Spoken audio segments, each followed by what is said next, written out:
account that referred to government censorship across the globe, writing, quote, "Dangerous times." Robert F. Kennedy Jr. said the need to protect free speech has never been more urgent. And now we have some short headlines from around the world.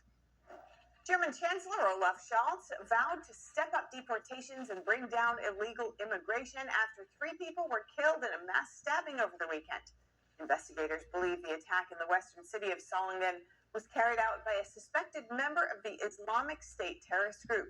Police said they were holding a 26-year-old Syrian man in custody yesterday. He reportedly turned himself in late on Saturday and admitted to the crime. The attack happened during a festival on Friday evening in a market square. Live bands were playing to celebrate the city's 650-year history. A fire broke out at a tower block in the early hours today in East London's Dagenham. More than 200 firefighters were deployed to put out the fire. The London Fire Brigade said they rushed to the scene within 5 minutes of receiving the call. The London Fire Brigade said 2 people were hospitalized. The building was evacuated, but the search and rescue operation has been ongoing since this morning. The fire was declared a major incident, but the cause remains unknown. Ride-hailing platform Uber was fined more than $320 million in the Netherlands. That's for allegedly sending the personal data of European taxi drivers to the United States in violation of EU rules. The Netherlands data protection watchdog DPA said Uber failed to safeguard the data. The agency added that Uber has stopped the practice. Uber can appeal the decision, and if unsuccessful, it can file a case with the Dutch courts. The U.S. has added more than 100 Russian and Chinese firms to a trade restriction list. That's over their alleged support for Russia's military. About 40 Chinese companies were added to the list, along with 60 from Russia. Roughly 20 firms were targeted from other countries. Reasons for being blacklisted include sending U.S. electronics to Russian military-related entities and producing drones for Russia to use in Ukraine. Many of the companies added to the list Friday were given a special designation. It forces overseas suppliers to get a U.S. license that's difficult to obtain if they want to ship to any targeted firms. The U.S. said it targeted nearly 400 entities and individuals for aiding Russia's war effort. Chinese state media said the Chinese regime's Ministry of Commerce would take measures in response. It said the sanctions were wrong actions made with Russia-related excuses. Canada is imposing a 100% tariff on imports of Chinese-made electric vehicles that matches U.S. tariffs. This initiative comes just weeks after both the U.S. and the European Commission announced plans to impose higher import tariffs on Chinese EVs. Prime Minister Justin Trudeau also announced today there will be a 25% tariff on Chinese steel and aluminum. This move aims to counter what Ottawa calls a clear effort by Chinese companies to generate a global oversupply. The Canadian Deputy Prime Minister said her government would ensure Canada doesn't become a dumping ground for Chinese oversupply. The only Chinese-made EVs imported into Canada right now are from Tesla, made at the company's Shanghai factory, and there are no Chinese-branded EVs sold or imported at the moment. A Chinese military aircraft breached the Japanese airspace earlier today. That's according to the Japanese government. Tokyo has now lodged a strong protest against Beijing through diplomatic channels. The Japanese Defense Ministry said it scrambled jets against a Chinese reconnaissance aircraft after it briefly breached its airspace this morning. Reconnaissance aircraft are used for monitoring military activities and collecting intelligence. The Chinese warplane reportedly entered Japanese airspace from the southwest. Tokyo said that an investigation into the airplane's motives is underway. It also confirmed that its vice foreign minister had summoned a senior Chinese diplomat to protest against the incursion and strongly demanded the prevention of future breaches. Meanwhile, Taiwan is holding exercises to increase readiness and deter a potential attack from China. Taiwanese troops practiced launching anti-amphibious landing missiles today. Troops fired wire-guided missiles at floating targets off a beach in Pingtung County.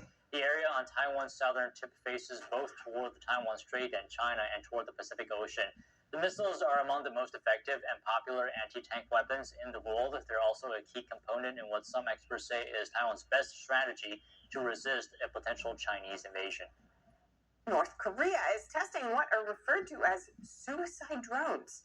It's a type of weapon widely used in Ukraine and the Middle East. Here's a closer look. North Korean leader Kim Jong-un oversaw a test of homegrown so-called suicide drones over the weekend. That's according to state, which released these images said to show Kim inspecting the drones on Saturday at North Korea's Drone Institute and look on as they took off and destroyed test targets.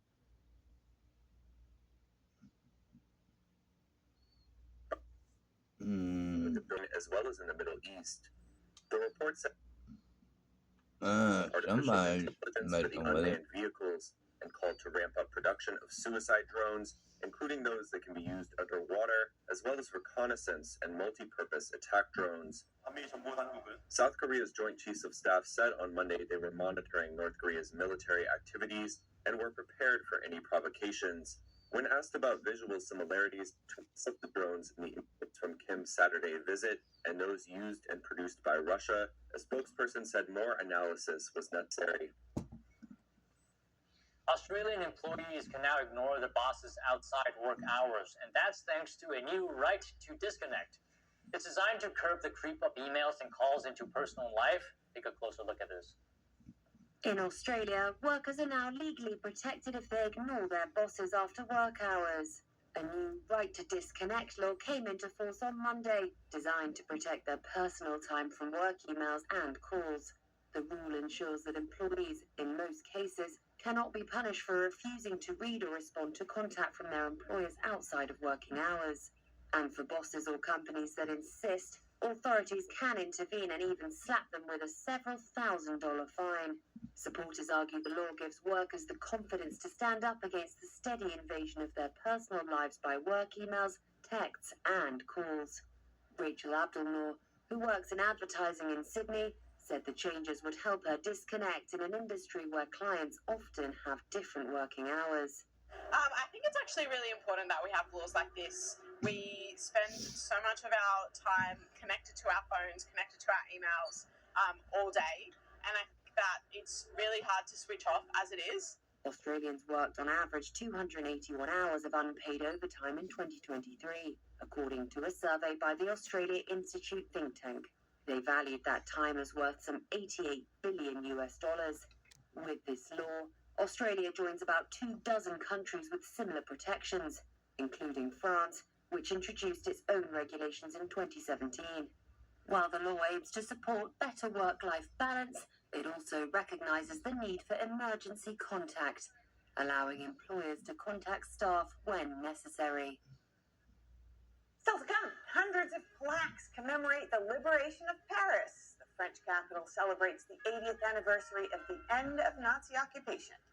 And the capital of Lithuania hosted its third annual corgi racing event over the weekend, drawing thousands of spectators. We'll return with that and more after this break.